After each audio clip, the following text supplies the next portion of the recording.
everybody has input in our program. I don't mind our parents have input. I don't mind your uncle have input. I'm not saying I'm going to use it, but I'm okay with listening to it because sometimes you can learn from the band director. You can learn from the football coach. My job as a coach is to be the best coach I can be.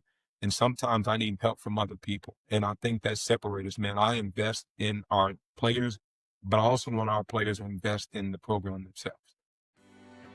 Welcome to the JAMODI Podcast. Today we're joined by the head boys basketball coach at Mansfield Lake Ridge, Cornelius Mitchell. Coach Mitchell is in his 22nd year of coaching, 17 as a head coach. He's had coaching stops at Mundy, Travis, Haltom, Aldine Davis, and Mansfield Legacy before coming to Lake Ridge. At Aldine Davis, he opened a new school and led them to playoffs the first year with no upperclassmen. Coach Mitchell has led Lake Ridge to 2 regional tournaments and 1 state semifinals, both the first in school history. He's been named District Coach of the Year multiple times, Nike Grassroots Coach of the Year, and named to the BCA National Coaches Elite 5 list. Before we hear from Coach, take a moment to subscribe to our podcast and follow us on social media at JAMODI Podcast. Welcome to the Ballology app Ultimate Demo. Trusted by leaders in the game. Ballology is a player development platform built for coaches and players alike. You can expect live shot tracking, workout libraries, and AI insights. You can easily chart team shooting drills in practice or in training sessions. Track all of those shots using an iPhone or an Android device in real time. You can view your team's performance through a video archive or by using our shot charts. After every shooting workout, take a look at your breakdown by viewing your percentages and your shot locations. Let's take a deeper look to learn how to make the most out of the Ballology app. Let's see how you measure up in the Ballology Skills Assessment, where you can test your shooting skills versus other shooters worldwide. Navigate to Ballology AI, where you can ask any question to get answers in real time for smarter training. Make that footwork a little more sharp. Coaches or players can create custom workouts in just minutes. Hit your on-court skills or basketball IQ or even strength and conditioning. It can be done on the Ballology app. Compete with everything you do on the Ballology app through our workout leaderboards.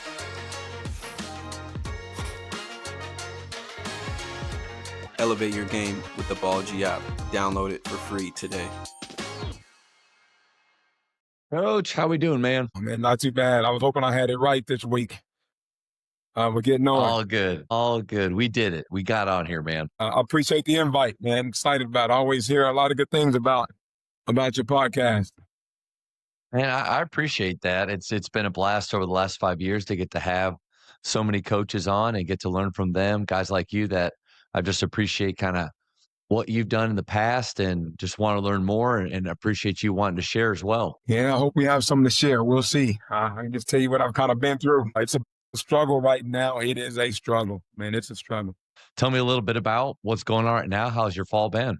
Let me rewind. You started the fall with the TABC showcase, and that leads up to us building a roster. Well, the roster we thought we had now, doesn't always make it to the first day of school or doesn't make it to the season. So we graduate 4 really good players from, I thought, a really good team last year. But we have a pipeline of talent. So I thought we had a chance to be pretty good again. And then we have our best player. He transfers to Faith Family. We have another starter, 6A kid, transferred to Pace Academy, and he reclassed. So he gets to be a junior all over again. And then we have another 6'6 kid go to a private school. All 3 of them chose the private route, which means they get to go to school, as a parent was telling me, half a day. It's online. So they go from 8 to 10 online.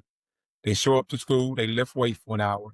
Then they get to watch film for an hour, and then they get to practice for an hour. Right now, the mom just texted me they're in Las Vegas playing. So how can we compete with that landscape of basketball and still stay relevant? I think that's going to be the challenge. Because if we sit back and do nothing, then I think public school is going to look so different in 5 or 10 years. Whereas there's going to be an alternative route. Why even go to public school if you've got some talent or if you got the opportunity?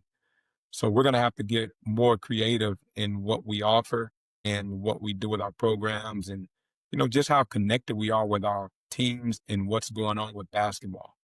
Like sometimes as coaches, we hide in the closet and we just throw rocks at what's going on outside rather than kids are attracted to this.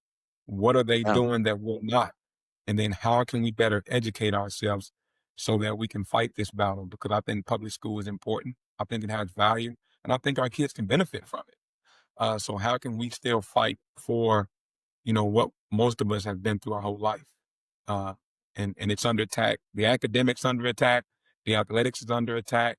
And we just got to figure out not throw rocks at it's wrong, it's bad, but what are they doing so right?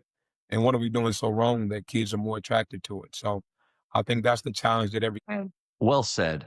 And I appreciate you sharing that. I'm sorry for the loss of players because what a lot of people don't think about is what you said at the beginning is you graduated a really good group, but you had this vision of how this year's team can be and how all these pieces fit together. And when those decisions are made, it changes a lot of things. It changes approach to maybe style of play. It changes definitely roles. It changes even expectations. As much as we all want to start the year with state championship is our number one goal. Like that's at the top.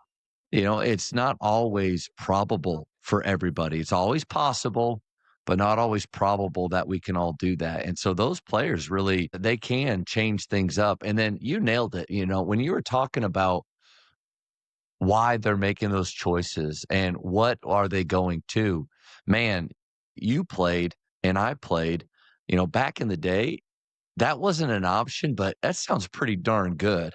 You're telling me I don't have to sit in a classroom for 9 or 7 hours a day and I get weights and I get to watch film. I basically get to be a college athlete now and train like one. So to your point of instead of just complaining about it, how can we adjust, make our programs as cutting edge as possible, where no wasted time, everything that they do has a purpose, and we're giving them adequate opportunities? Because that's what I think that model does. It gives them a lot of opportunities for growth as a basketball player, but then maximizing what we do have, which is the community, which is being a part of something bigger than yourselves and the memories that they'll create. We still got that over them, Coach. That's what I got to believe. You're kind of going through that right now. What have some of your thoughts been on what can I do to combat this or make my place even more attractive? Yeah. I think one, you've got to embrace it. You got to embrace that change is going to happen. And you just got to be okay with that. Basketball doesn't stay the same. High school basketball doesn't stay the same. So it changes. And this is something that I talked to my AD about. I talked to my principal about. I'm serious about it. Like I enjoy what I do. I don't want to change professions. I don't want to run from it. But I want my school district, I want my players, I want my community to accept change. So number one, we've got to embrace it. Now, once you embrace it, I think you got to go learn as much as you can about it. I'm on both spectrums. I'm one of the few coaches who I coach in a grassroots program, Drive Nation, which is a Nike affiliated program. We travel all over the country. So I get a chance to see what that model looks like, coach in that model, and then see how they get the support that they get from Nike or other shoe sponsor companies.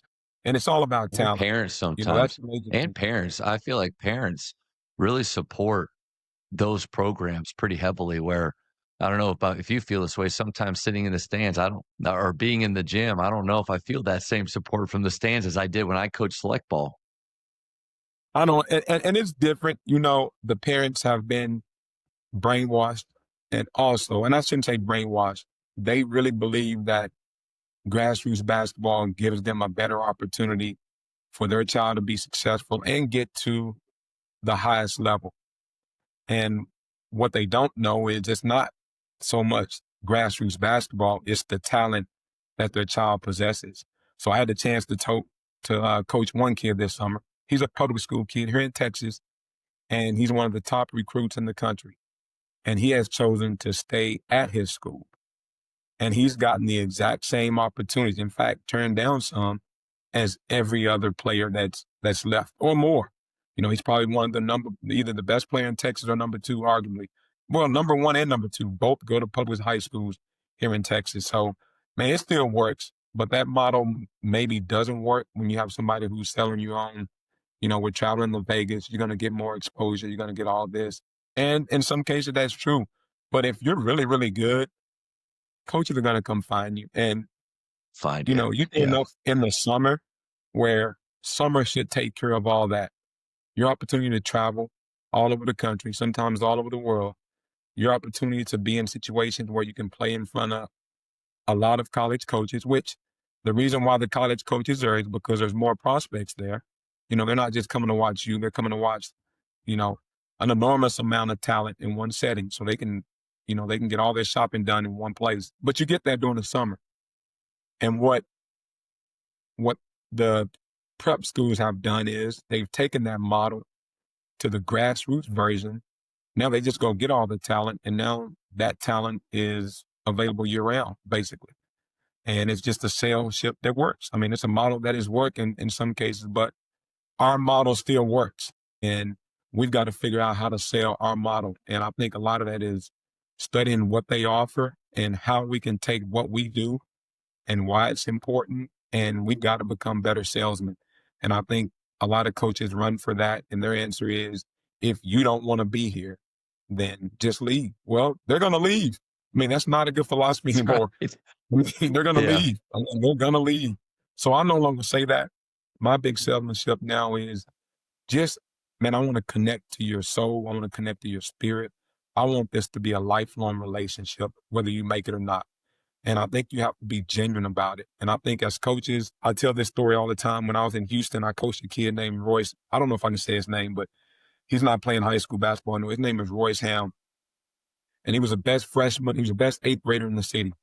And he comes to me as a freshman. He's zoned to me, comes to me, and every prep school is trying to get him. And he walks in one day, and we're working him out, and he starts talking about he's 6'9", one of the greatest athletes I've ever coached.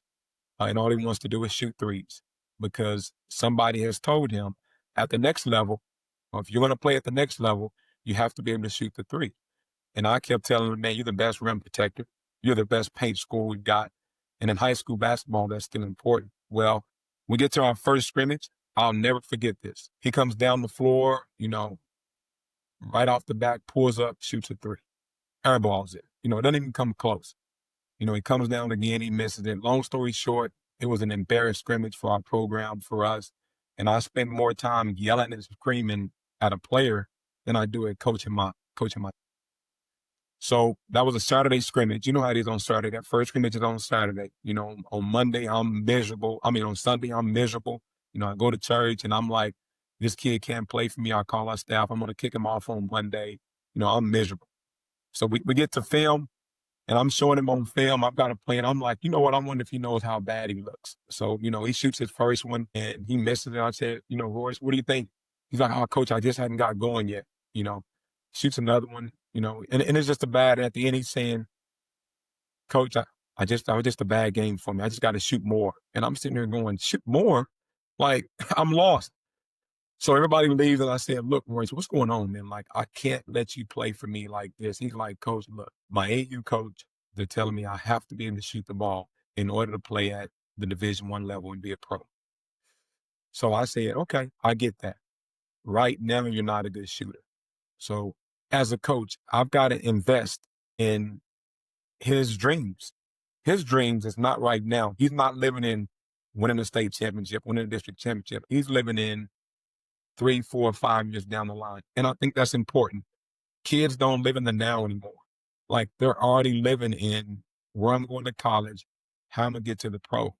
As high school, public school coaches, we're focused on how we can have the best basketball team right now, which is how we're programmed. So I think a big part of that is the best day today. Have the best workout today in this moment. That's the only thing that's important right now. And now we've got to figure out how to reprogram ourselves while still doing that. By also saying, okay, man, how can I invest in his dreams? And once he sees that. So long story short, and I invited the kid in every morning. He got on the gun, and I would help him. I would talk to him, and he never left. We developed the greatest friendship. He played for Soccer Smart at Texas, and now he's playing overseas, making a lot of money. So that little change of rather than you're going to do it my way or leave, instead of, let me hear why you want to do it. Now I have a better understanding. Now I can better try to help you. And then now we both win. So I think it's a lot more just changing how, as coaches, we think, and then also try to better educate our players on, man, I get it. You're playing 3, 4, 5 years down the line. You're not there yet, but I am willing to help you get to the player that you want to be. So that's going to be huge, I think, if we're going to be relevant, as the landscape of high school basketball begins to change dramatically. Man, a lot of good points there. Definitely need to adapt. The idea of my way or the highway, or you can't play here. It's not going to work. I think we continue to change but not compromise our values, not compromise our standards. But like you said, I had a coach say that the dreams of his players become his dreams. And if you start to look at it that way, where like whatever that player wants, okay, that's what I want for you too. And then how can we help that track move right alongside the team track? Because I told my players this the other day, an example of my first college coach said, hey, it's Baylor here and it's you here. And he says, do you see it? Do you see the difference? I was like, wow, yeah, I see it. I am not nearly as important and I understand what he meant. Like the name on the front, way more important than the name on the back. I believe in all of that. But I don't know if it's that extreme of a space between us. How about we bring that a little bit like this? Like, man, both are really important. Your dream becomes my dream. And a couple things. I love your idea of embracing it. Like, this is the reality. We could sit in a room of coaches and just piss and moan about how things are today. And like you said, if we only do that, we probably will become irrelevant. It'll be a rec league within a few years where, you know what? Everybody come, you all get to play the same amount. None of this matters anyway. So let's just have some fun. We don't want that. We want to keep this special. And so here's the two things that I thought, and you nailed the first is it's got to be more about relationships. You brought that kid in. Instead of that, you had the thought of we're just going to scorch earth this thing and we're starting over. He's gone. And we all have those thoughts. But you had that thought, but then you went a different route, which is you met with him one-on-one, you learned his goals, and then you try to blend and try to get him to where you want him to be for the team, but also helping him. So, but it's about the relationship. If you don't have that meeting, if you just scorch earth, if you just say my way or the highway, then you're only going to be able to keep those kids that maybe their parents taught them, or it's just within them that respect elders. Yes, sir. No, sir. And even if I disagree, I'm just going to do it. I don't know. Like that seems to be a less and less. I think they need to know why. They want to know why. And we need to be able to explain why. But the second thing is development. What are these other programs doing that they think we're not? Is development in the weight room with their skill and with film. So even though we have more constraints with our day, I think if a kid wants to leave, it's okay, but it better not be because of lack of relationship or lack of development. Because if it's either of those, then that is my fault. But if I'm doing those two things, and at the end of the day, man, that's still just a sweeter situation, and he's capable of doing that, like I'll tip my hat. My last thing, because I just rambled a bunch, is, and then at that point, I won't take it personal. And coach, I don't know about you, I've taken things personal over the years, and that just leaves a bitter taste in my mouth. One of my favorite Stoics just said, we have the right or the ability to not have an opinion on something. And I don't know if I choose that very often, but I don't know. Those three things, just kind of piggybacking off of, I think that's how we embrace it.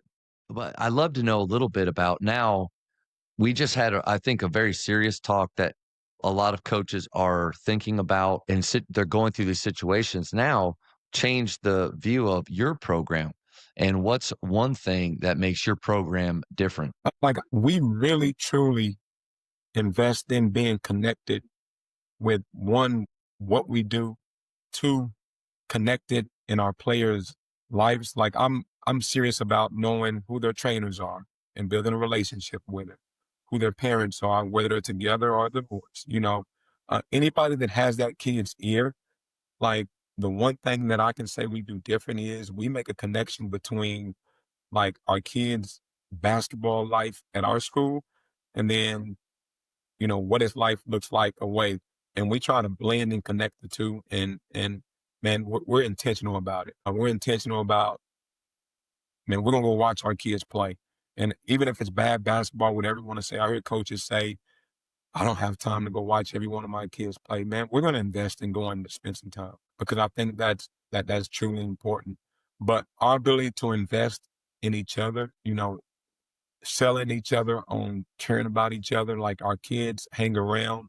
We're intentional on being purposeful about our kids eating lunch together. Not that we want to exclude ourselves from the high school experience, but we're just real big on building a closeness within our within our basketball program.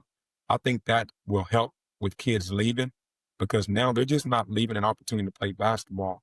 They're leaving a friend. And sometimes that makes it a little bit tough to do. So our program is based on players. We listen to our players. My coaches think I'm crazy. I tell them this story. I got to Legacy. I was at Mansfield Legacy maybe 6 or 7 years ago. I can't remember exactly, but I get there and we hadn't been very good when I first got there. So I spent a year. I tell people this story, me and Coach Pritchett. Coach Pritchett's over at Summit. We get there the same year and we go 1-15, both of us in district. I beat him, he beats us. That's our only district win. And you look 4 or 5 years later, both of us have been really lucky and somewhat successful. Him, he actually won a state championship. But I remember my second year, we get to the playoffs and, I'm just grinding it out. We got to the playoffs. We're having 2.5-hour practices.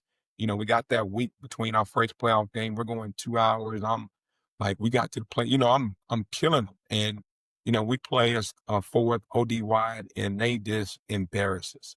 It's embarrassing. So we lose by about 18. So I'm distraught. School hadn't been to the playoffs in 5 or 6 years.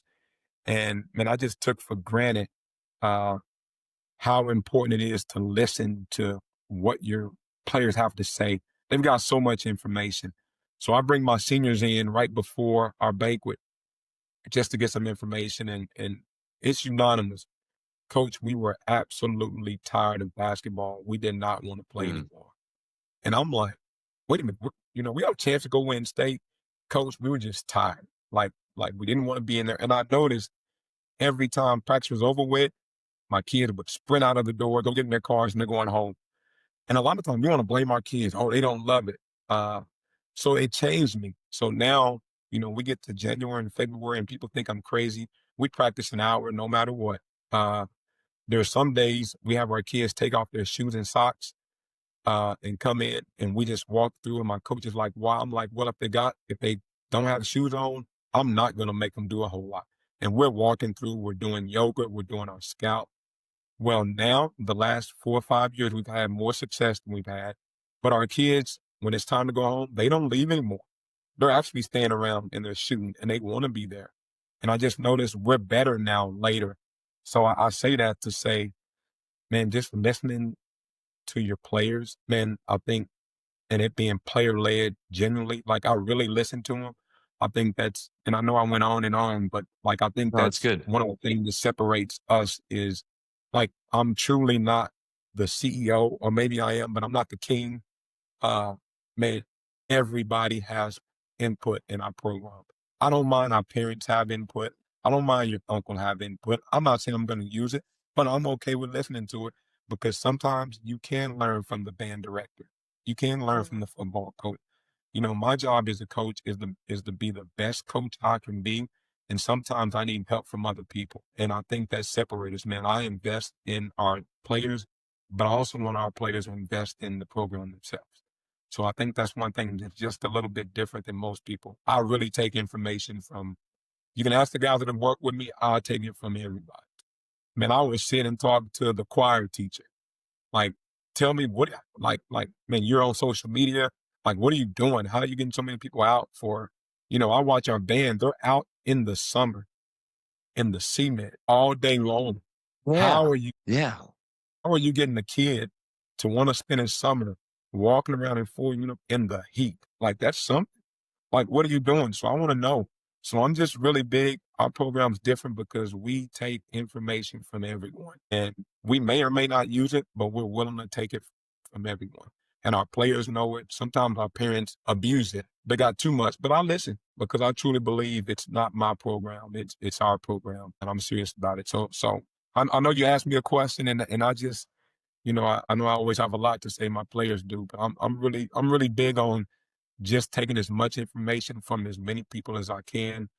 And I write it, I use it, and what I can use, I use, and what I don't feel I can use, I don't use, or maybe I can use it later. But I think that's different, man. We take it and we're okay with it, and we try to put the best product we can on the floor. Don't apologize for going into great detail about things you're passionate about, because Look, the tagline to this whole idea with the podcast is, it's not what you do, but how you do what you do.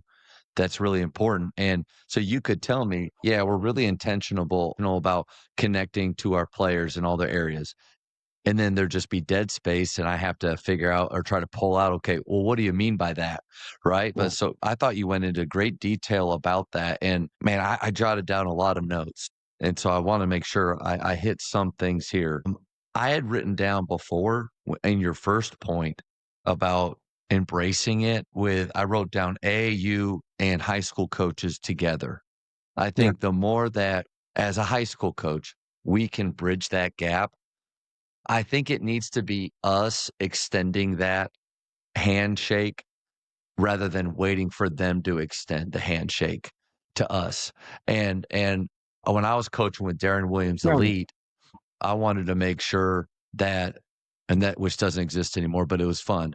I wanted to make sure that I emailed my players, high school coaches, to introduce myself and connect, because I was also doing that. I don't think that that's what that happens a lot, right? But I was in both worlds like you.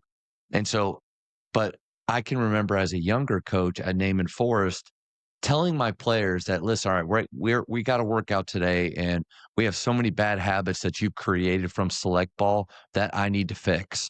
I really put us against each other. And then ultimately, I know I was an idiot. And ultimately, who's in the middle is the player. And so then I wrote down stakeholders, because you mentioned a lot of people that we need to listen to. We need to listen to the select coach. We need to listen to the trainer. We need to listen to the parents. We need to listen to all those people that, for that player, are the stakeholders involved in their lives. We need to try to get all of us on the same page. And then you nailed it too. Sometimes parents are going to abuse that, but you know what? They have the right to. It's their son. Like, it's the most important person in their life. And so for us to say, like, listen, some things are off limits. Okay, then right then you've put up a wall that your players and parents maybe won't be able to get over. And then there's space, and there's an issue between the two. Man, invite those conversations. And sometimes, I don't know, I bet you feel the same way. I think parents just want to be heard. We don't have to agree with them. We don't have to do what they say, but they want to get their point across. And then you learn a lot by what they say. Okay, like this parent, they have a really good perspective. Like, I appreciate that. And that might actually help me when communicating with their son. This parent, they are out of it. They have no idea what they're talking about, but I'm glad that they had the opportunity to share. And so I think that's really good. And then one more thing, and then I'll kind of throw the ball back to you, is let's make our programs the place that's really hard to leave. If they're going to leave, if there's an opportunity for them to leave and go somewhere, we want that to be one of the most grueling decisions that they've ever had to make, because we've made this the place to be. How do you make it the place to be? You make it about relationships, and you make it about development in their skill, and development, most importantly, as them as a human being. Coach, I think that's how we combat it, because we can't combat the half days. We can't combat the travel to Las Vegas like Ali at Midway High School in Waco.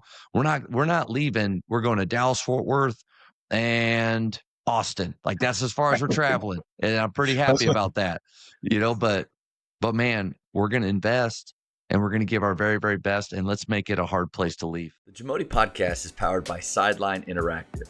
Sideline Interactive is the leading manufacturer for high-quality, innovative scoring tables and LED video display boards that help coaches and schools bring more excitement to fans, create huge fundraising opportunities, and make their jobs easier. Visit sidelineinteractive.com to check out their amazing products. I agree. And that makes so much sense. And you said something make it cruel to leave.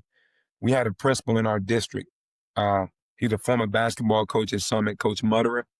I don't know if you know Coach Mutterer. Great coach, but he's one of the most real human beings. Kids love him. And he has this saying, real recognizes real. And I think he uses that as his ability to connect with students when there's sometimes barriers, whether it be a lot of different barriers. But he was in New York on the Today Show. He's now the head principal at Summit, but he did something that is incredible to me that shows you how genuine he is. He wrote every high school graduate a personal letter that said whatever. And I was like, how? It's just a generic letter. And some of the kids, we talked to him, say, no, coach, he spoke about a couple of our encounters in the hallway. Like they were genuine letters. And he gave each kid $1 and said, man, I wish I could give you more, but here is something as you start your journey on life. And I'm like, it lets me know I can do more. I love seeing coaches do that. It's inspiring. It's inspiring for sure. Man. So, but things like that are going to become more and more important as the climate again changes. And I think it goes back to what you said. Man, it's hard to leave a principal like that. Man, if you work for somebody like that, changing jobs is hard. If you're a student and your principal, if you're a coach and that coach is it's hard to leave it. So what you just said, I wrote down is like make it cruel and you're battling your soul and your spirit to leave, rather than most kids, they don't even tell you they're gone. They just disappear and don't come back. So I think, like you said something when you said, man, this is the place to be. How? Because this man, this woman, they care about me. And that's more important to this stranger who's just trying to throw me a pair of shoes and a plane ticket to travel around and play basketball. I think caring is the difference maker that we're missing. And I think that's where we can pick up a lot of ground is really convincing. And you got to sell it. Man, I really care about you and I care about your dreams. So I think that's going to be really important as we move forward with high school basketball in every state, not just Texas. I've coached in a couple of them, but all of them. And everybody's having the same, I can talk to my friends in Maryland and St. Louis, and everybody's having the exact same struggle. Like, how do we keep kids? How do we keep our relationships better and stop letting, agents and other people be the more important decision makers in their life? And right now, their voice is louder than our voice, unfortunately. So we've got to figure out how that our voice is still relevant before it becomes, not only is their voice more important, but now our voice is completely irrelevant and they don't listen to us at all. And those aren't going to be fun players to coach. So we've got to figure out how to get our voice louder again. And I think that goes back to that relationship piece that you were talking about earlier. That's a good point about the volume. There's a lot of noise that we hear as coaches that players are hearing now. And so I think the way that we can combat their volume is consistency. Like, I want to show up as the exact same person every day, regardless of what I just heard. I just got some news that, man, I think this kid's thinking of going. Well, I'm going to show up the exact same way tomorrow, and I'm going to give him my best. And then here's one thing, because coming from the private school world, a lot of people think that everybody's just leaving public school to private. Like, we're the ones taking kids. I know in my heart that in 12 years, I didn't bring anybody to faith. One, wasn't going to work anyway. Really hard to get into there. There's 3 things that you have to have that it just makes that circle really small. But at private school, we lost kids quite a bit. Some kids would start to improve their skill because we're developing them every day. And then all of a sudden there's opportunities to go other places and they're not bound by where they live. So I've felt that loss over the years, and early on, like I said before, took it personally, didn't handle it very well. And then, so here's maybe something that'll help any coach that is listening to you and me and just kind of feels a little helpless. Like, I think I'm doing my very, very best to create this place of relationship and development, but it just still feels like I'm losing kids or they're not listening to me. Here's where I go. And if you're a person of faith, maybe it helps, but I trust that God has brought the people that are in my gym right now for a reason. And whoever he brings into that gym, that's who I got. And he's put them there. And so I can long for the players that's left, or I can wish that more talent comes, or I can just wake up with that sense of peace that surpasses all understanding, that he is in control of who is in this place. And I think what that does for me is kind of gives me focus on what I need to do. Now, does that mean that we'll win as much as other teams that have more talent? Probably not. But then we can define success in a different way. Like my senior year at Baylor, we were 8-21 with 6 scholarship players and a brand new Scott Drew after so much turmoil. 8-21, coach, incredibly successful.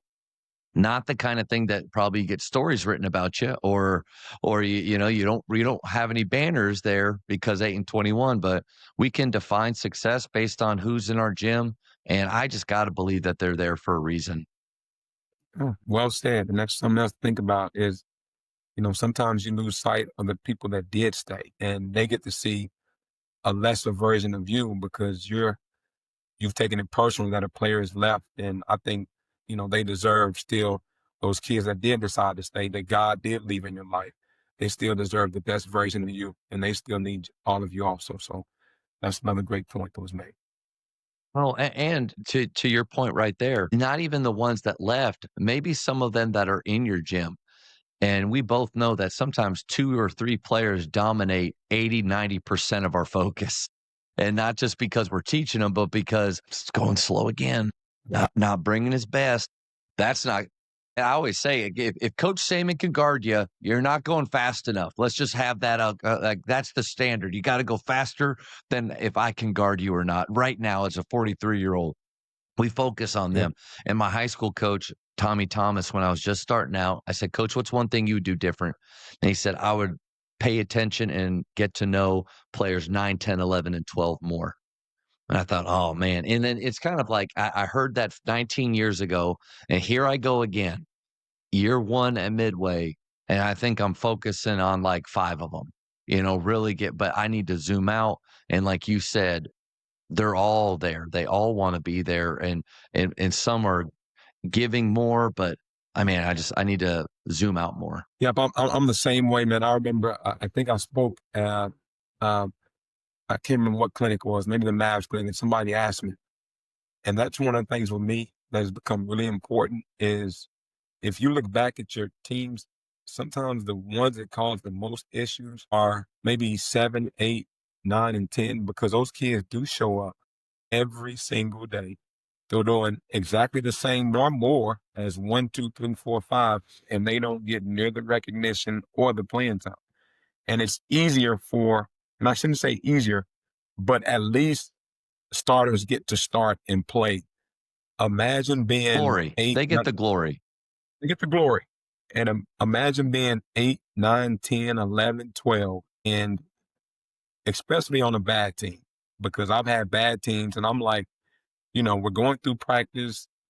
We already have a bad team and these kids still don't get to play on a bad team and we're getting beat.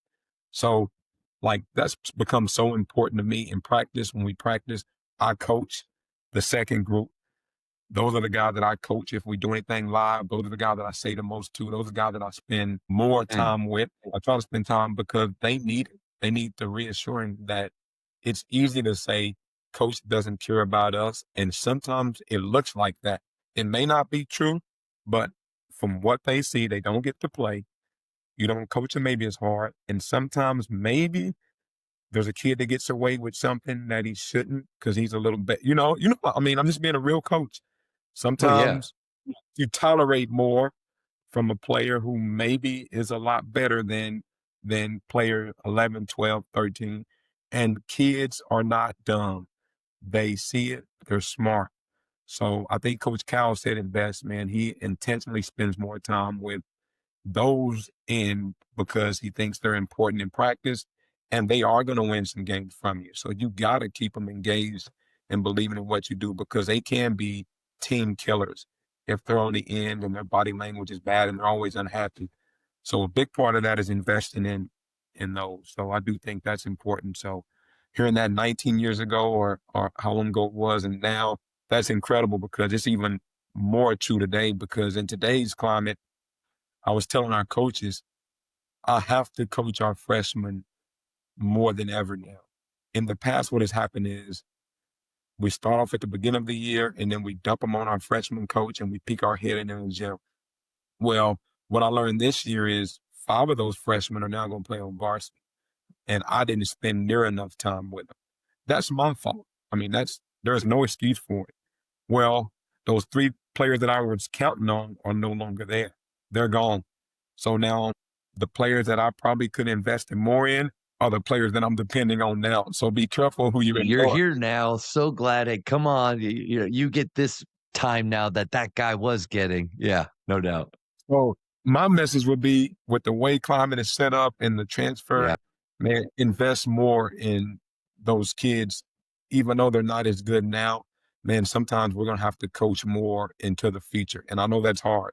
Like we're going to have to coach kids looking at the junior year, senior year, knowing that it may happen quicker depending on your roster. And we've got to embrace that rosters are going to change just because it's not an attack on you or your program. That's the climate that basketball is in right now. So with that, now I'll spend so much more time with my freshmen, which I was doing anyway, but now I'm entirely more intentional about what if these have to play next year. I want to get them ready so that if they have to play next year, they're ready. So again, that goes back to embracing change. That's even helped me in coaching the way I coach 7, 8, 9, 10, 11, and 12 now, all because the climate and culture of basketball has changed. So another good point.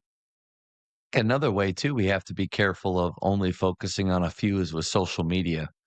Like I think most coaches know now that your social media presence as a program is really important. And without realizing it, especially in season, if we're only highlighting our top scorers or the guys that are getting in the newspaper or getting accolades, then if you look back through your feed, you're going to see the same guy or two.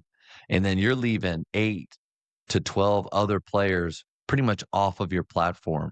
So just for coaches that are wondering like, okay, what can we do? For me, I have daily themes for social media.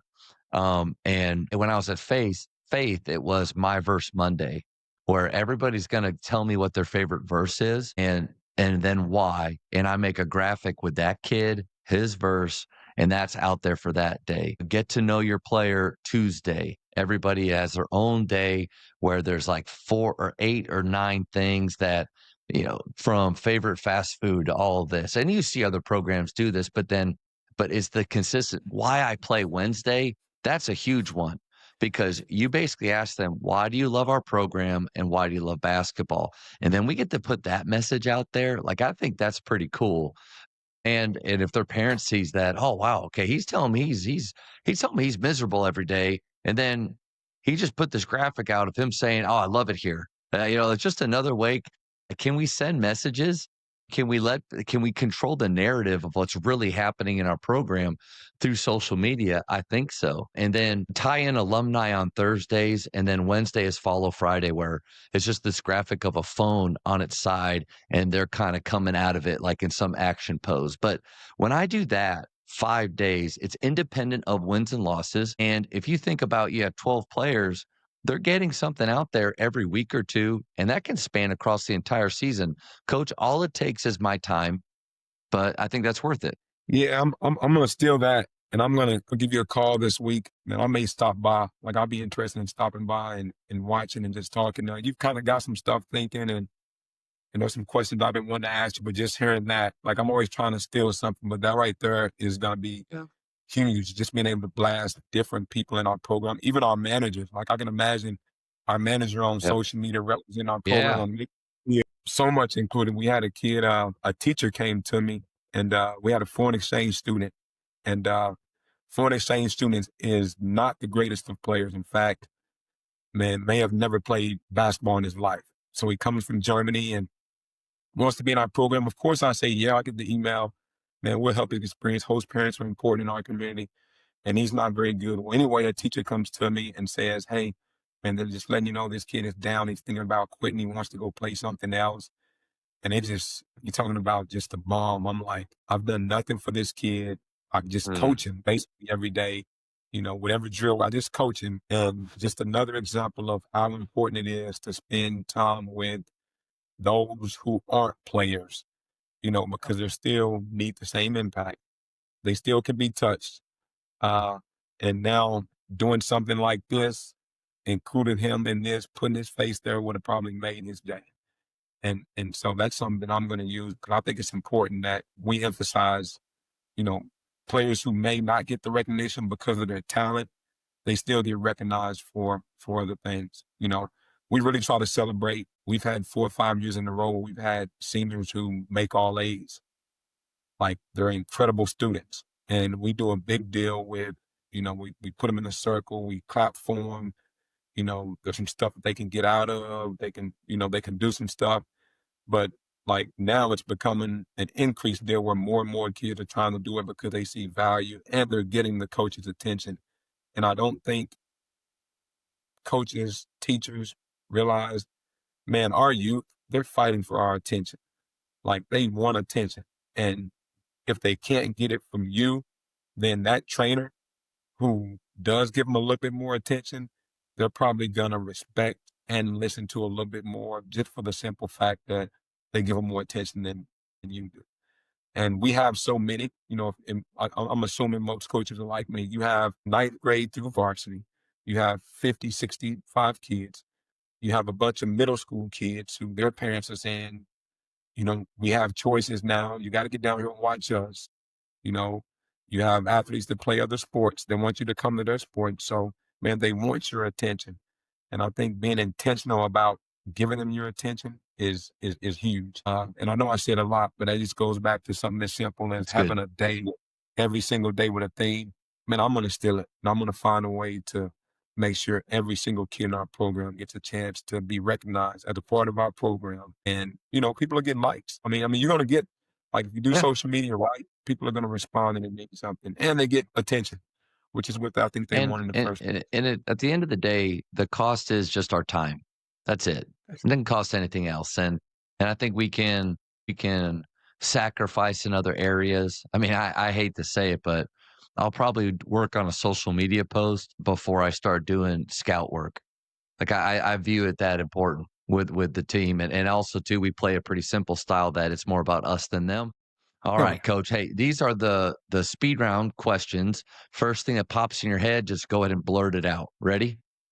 Yes, sir. Favorite ice cream flavor? Vanilla. You a big ice cream fan or is there another sweet that you go to?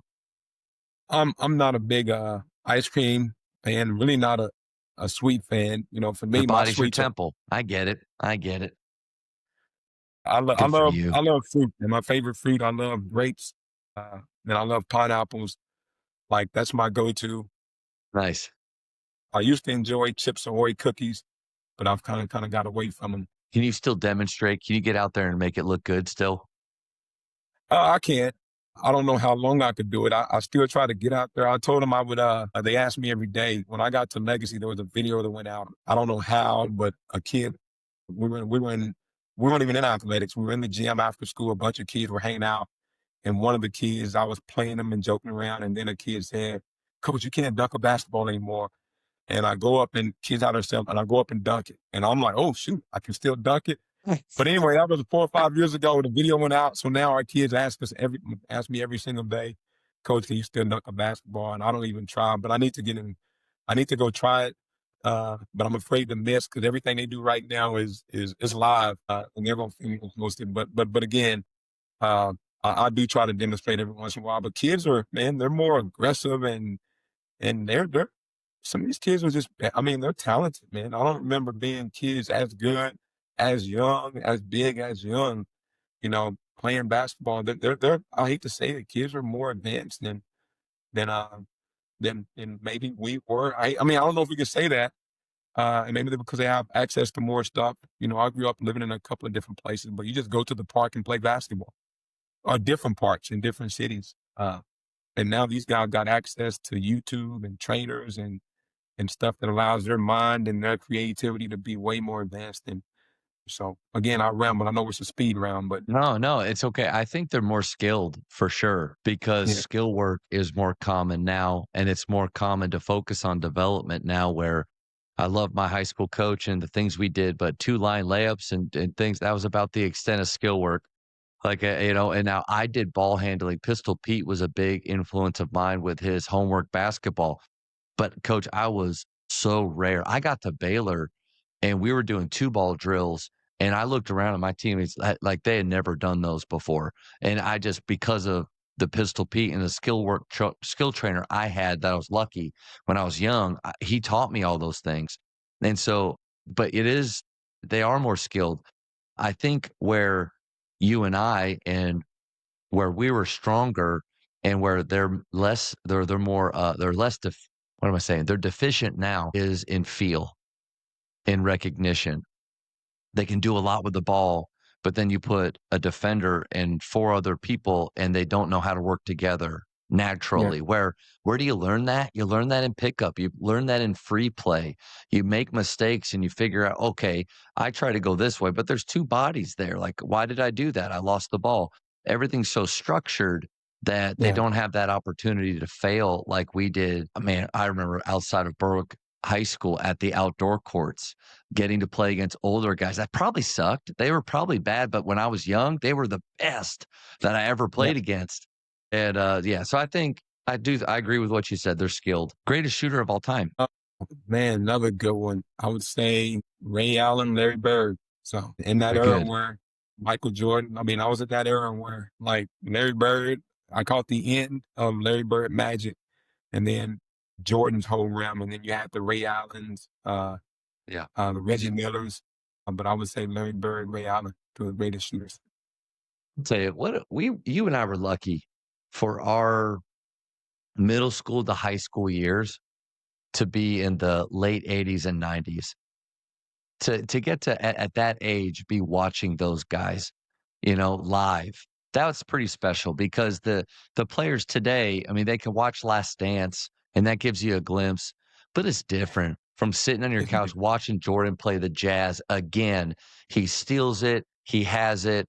You just know he's going to finish the game. Like those are just moments that Oh yeah. they don't get it. Do you stand up or sit down more in games? I've never sit down at a game in a while. Just too nervous. And I'm too nervous. I I get try to do the that. same thing. That's my comfort level. Top 3 dinner guests, any time period, and doesn't have to be sports. Top 3 dinner guests. Now that is a good one. One would be Nick Saban. I know he's a football coach. I just love his insight. Another one would be Shaka Smart. I don't know what it is, but his ability just to connect psychologically to players and how he is and what he's done. That's been huge. And then this one is a probably odd one, is just Leonard Hamilton. Just listening to people talk about his presence. I didn't know how old he was, and I didn't know what he had been through as a coach. So once I knew his story, it just become interesting to me to just hear more insight on coaching when, he went through the whole black, white, and he's went through some stuff in his life. And then to be able to still be 80 years old and coach at the level he coached at, with what he's going through. So I'd be interested to hear his insight because I think he could share some stuff that could help us or help me, as now I'm not old, but once you get 40-ish, 40 pluses, compared to today's, you're old. And I think we have to try to stay as young as we can, not maybe with fitness and all that, but just how connected we are to 15, 16, 17-year-old. I walk by a locker room now and they blast music, and I remember how people used to do us. Turn it down. What the hell are you listening? And I'm like, man, I'm that now. I'm like, I don't understand. I can't connect Turned to it, into them. but I've got to be like, okay, that's their locker room. I shouldn't understand it.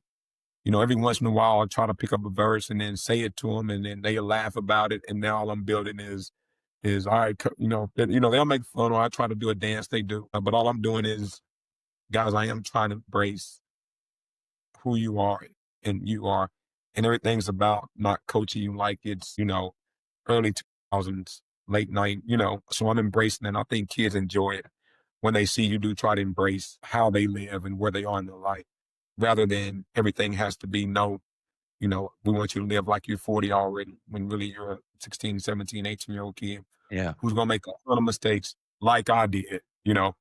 I was making those mistakes too when I was 16, 17, 18. So sometimes we're Yeah. unforgiving because of the barrier that age puts between people. So No doubt. I think we could go a whole podcast on that. The things that we used to do that we've forgotten, and we get mad at them doing now, even though we did the exact same things. Like I that's so good. For basketball, favorite movie of all time. favorite movie of all time would probably be Love and Basketball. Nice.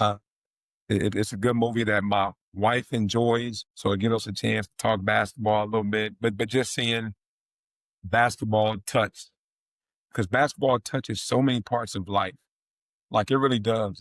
It can emotionally, relationships, friendships, it just touches so much.